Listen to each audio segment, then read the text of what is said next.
네, 여러분 안녕하십니까?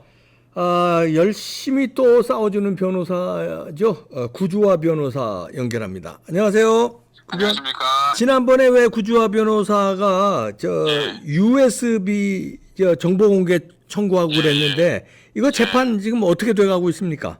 그게 지난주 금요일 날 네, 1회 변론기일이 열렸어요. 네, 그래서 저희 소송 대리인 유승수 변호사님이 참가를 하셨고요. 네, 저는 그때 전 목사님 경찰 조사 참여하느라고 예, 유승수 변호사님 가셨는데 거기서 여러 가지 공방이 있다가 네, 결국에는 재판부가 네, 피고 통일부한테 그 네. USB 내용을 재판부에다가 제출하라는 명령을 했습니다. USB 제출하라. 예, 예. 야, 그러니까 USB가 이제 국정부에서 최초로 이제 세상에 나오는 겁니다. 오, 야. 근데 이게 마사지 된 건 아니겠죠? USB 내용이. 그거는 지금은 뭐 알 수는 없어요. 네. 거기 통일부에서 뭔 짓거리를 했는지 지금 모르기 때문에 음. 일단 통일부가 보유하는 거를 재판부에 제출을 하게 될 거고요. 네. 그러면은 재판부가 이제 비공개 심리를 해서 네. 즉 저는 못 봅니다. 재판부만 볼 수 있게끔 아니, 원고 측 변호사가 못 봐요? 예, 못 봐요, 그거를. 아. 왜냐하면 제가 볼 수 있으면은 이미 소송에서 이긴 결과가 발생해버리기 때문에 아하. 이제 판결이 나기 전까지는 저는 못 보고요. 아, 재판부만 보는군요. 예, 예. 재판부가 봐서 공개해야 될지 여부를 이제 판단을 하는 겁니다. 네. 그래서 다음 재판이 12월 중순으로 잡혔고요. 네. 그날 이제 그 USB 내용에 대한 심리가 이루어지게 됩니다. 네. 그런데 일반적인 사건하고는 이게 조금 다른 부분이 있어요. 뭐가 다릅니까? 뭐냐면 보통의 정보 공개 청구에 대한 소송에서는 네. 정보가 비공개가 되면 네.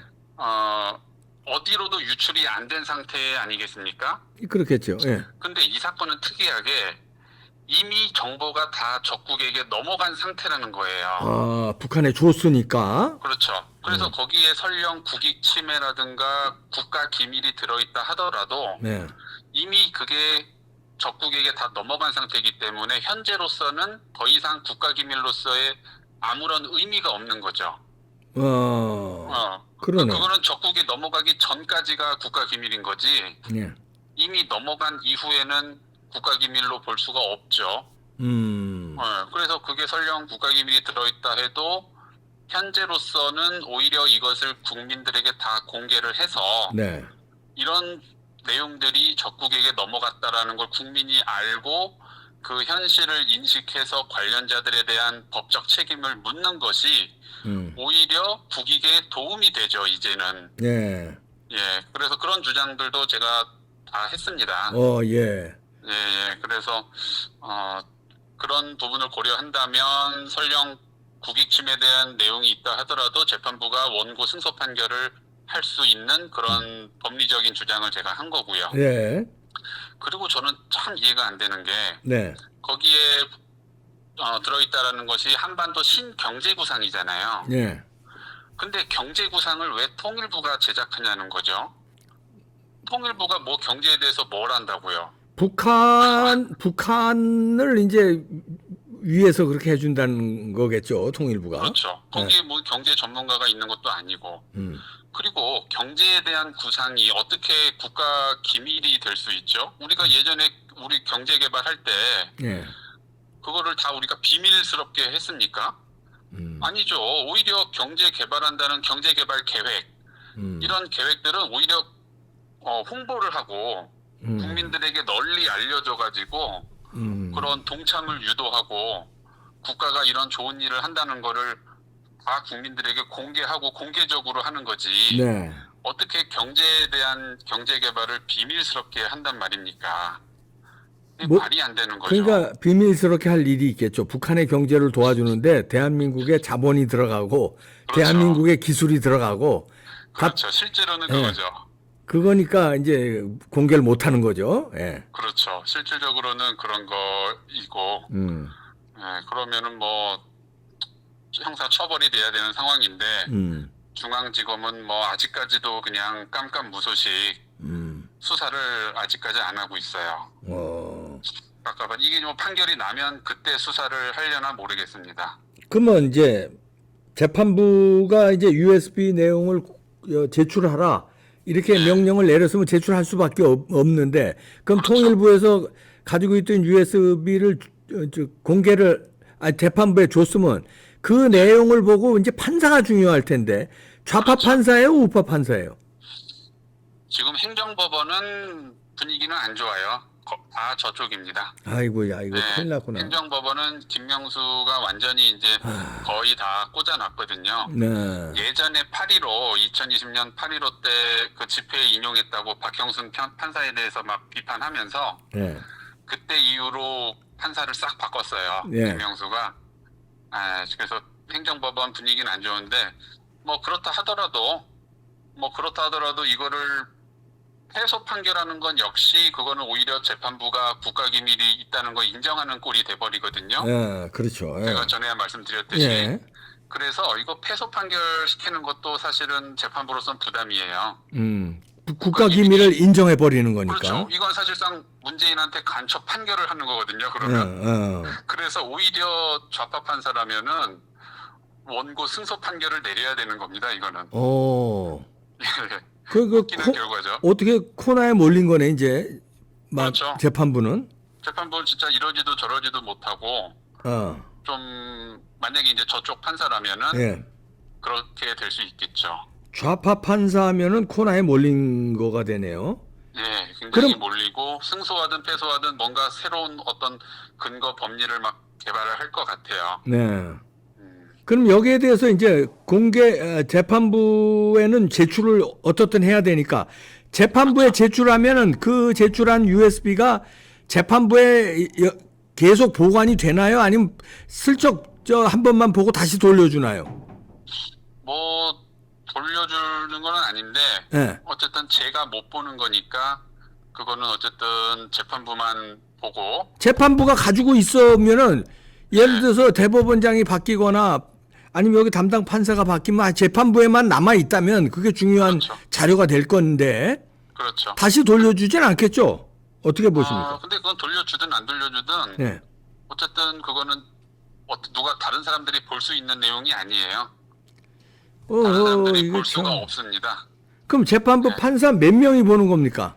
3명이 보죠. 3명이. 예, 합의 보니까 3명이 보고 3명이 다 시뻘건 좌파라고 볼 수는 없는 거 아니에요? 어떻게 보십니까? 개인적인 부분까지는 제가 네. 알지 못해서 3명 중에 1명은 그래도 국가를 위하는 사람이 있을 거 아닙니까? 그럼요. 당연히 있을 그러니까 거고. 그렇게 되면 그 혹시, 내용의 말하자면 파괴력이랄까 내용에 대해서 엄청난 그거를 가만히 묵과할 수는 없을 거다. 그러면 다시 말해서 문재인에 대한 처벌로도 이게 빌미가 될 수 있지 않냐 이런 얘기예요. 그럼요. 그리고 우리나라 좌파 중에서 네. 사실은 북한을 옹호하는 정말 시뻘건 좌파 쪽은 그렇게 많지는 않거든요. 그렇게 많지 않죠. 예. 예. 이 사람들이 속아서 그렇지. 예. 정말 북한에 이런 자료가 넘어갔다라는 거를 알게 되면 예. 좌파 판사라 하더라도 분노할 수가 있죠. 아니 우리나라 좌파가 이 정도까지 갔나? 그러면 나도 이렇게 속았었나? 이렇게. 그렇죠. 이거 완전히 간첩들이었네 이렇게 생각할 수도 있어요. 이제 약간 온건 좌파인 경우에는 예. 그렇게도 생각할 수 있기 때문에 그러면 유리한 승소 판결 나올 수 있고요. 네. 만약에 결과가 마음에 안 들면 제가 항소하면 네. 이게 이제 고등법원으로 가니까 고등법원에서는 또 그렇게 좌파 판사가 많지 않거든요. 아하. 예, 그래서 거기서는 또 어떤 다른 결과가 나올 수 있습니다. 충분히. 그러네요. 예, 그러니까 하여튼 그래서 재판부가 USB를 제출하라는 명령을 한 거는 고무적인 거네. 일단 결과가 어떻게 그럼요. 되든. 예. 예, 고무적이고 여기서 만약 다음 기일에 종결이 되면 네. 판결은 예를 들어 내년 1월이나 2월 뭐 이쯤에 나올 것 같아요. 예. 네, 총선 전에 판결이 나와야 돼요. 그러네. 근데 총선 전에 판결은 나오기는 날짜상으로 보면 나올 수밖에 없는 날짜인데. 그렇죠. 충분히 나올 수 있습니다. 그러면 왜냐면 정보 공개는 이거 USB 딱 재판부가 보면 뭐 더 이상 심리할 내용이 없거든요. 그렇죠. 예, 그래서 내년 1월쯤에는 나오지 않을까 예상은 하고 있습니다. 지금. 네, 내년 1월 이 그 뭡니까 판결이 나오면 판결에 네. 따라서 나라가 한번 뒤집어지겠네요. 뒤집어질 수 있죠. US 승소든 패소든 간에 그러니까 USB 내용 때문에. 예, 어떤 경우든 간에 뒤집어질 수밖에 없고 네. 또 중앙지검이 이 결과를 아마 유심히 보고 있을 겁니다. 아, 그러네요. 네. 그 중앙지검도 예전에 조민이도 뭐 수사를 하니 안 하니 왜 그랬는지는 모르겠지만 공소시효 전까지 가다가 결국에는 기소했잖아요. 네. 그래서 이 사건도 결국 중앙지검이 어떻게든 건드리지 않을까 이렇게 생각하고 있어요. 아, 그렇군요. 예, 때를 보는 거죠. 네. 내년 1월에 중요한 예. 또 분수령이 되겠네요. 하여튼 그럼요. 어떻든 USB를 제출하라는 이 재판부의 명령은 상당한 그렇죠. 의미를 갖는다 이렇게 볼 수 그렇죠. 있겠네요. 예. 최초로 정부에서 USB가 이제 세상 밖으로 나오게 된 겁니다. 아, 그러네요. 예, 예. 야, 세상에 이 USB 내용이 이제 공개가 되는 거네요. 어떤 재판부 3명이 보더라도 공개가 되는 그렇죠. 거니까 이 그렇죠. 3명이 예, 판단을 할 겁니다. 해명이 보고 이제 입소문도 나고 뭐 하여튼 5년 만에 나오게 됐습니다. 그렇죠. 아이고. 하여튼 구조화 변호사 집요하게 물고 늘어진 덕이니까 야, 뭐 내년 1월 판결 때까지 끝까지 예. 저 애써 주시기 바랍니다. 끝까지 투쟁하겠습니다. 네, 고맙습니다. 네, 감사합니다. 네, 구조화 변호사였습니다. 아, 이거 야, 그거 우리가 그 USB 참 얼마나 우리 저 다뤘습니까? 이제 드디어 세상 밖으로 나오네요. 제출하라고 명령을 내렸으니까. 아니 여기서 조금 제가 이제 의심되는 거는 그 김정은한테 준 USB하고 똑같은가? 또 마사지 혹시 하지 않았는가? 이거 근데 마사지한 흔적도 찾을 수 있답니다. 그러니까 우리가 기대를 해보는 거죠. 혹시 또 문재인 정부 때 그 통일부니까 지금의 통일부하고 다르죠. 그러니까 또 시뻘건 놈들이 또 김정은한테 준 거하고는 또 다른 또 내용으로 조금 지울 거 지우고 추가할 거 추가하고 이렇게 하지 않았나. 근데 추가든 지웠든 그런 흔적까지 뱀의 꼬리까지 찾을 수 있다는 거니까 나중에 요거 가지고 USB는 재판부에 제출하라고 했으면 재판부에 있어야 되거든요. 이거 없애면 큰일 납니다. 이 뭐 판사님들 큰일 나요. 돌려줘도 안 됩니다. 이거는 언젠가는 국민들도 이제 공개가 이미 세 사람 판사한테 공개된다는 거는 이미 세상에 나왔다는 겁니다. 쟤들끼리 보고 쓱싹쓱싹 안 돼 이제는. 세 사람인데 한 사람이면 몰라도 유창훈 같은 사람 한 사람이면 뭐 그렇다고 써. 3명입니다. 근데 3명도 아무리 좌파라고 해도 김정은한테 그런 내용을 줬으면 국가의 이익 차원에서 아무리 좌파라도 그건 그럴 수가 없어요. 네. 기대해 봅니다. 내년 1월에 세상이 뒤집어지겠군요. 마치겠습니다.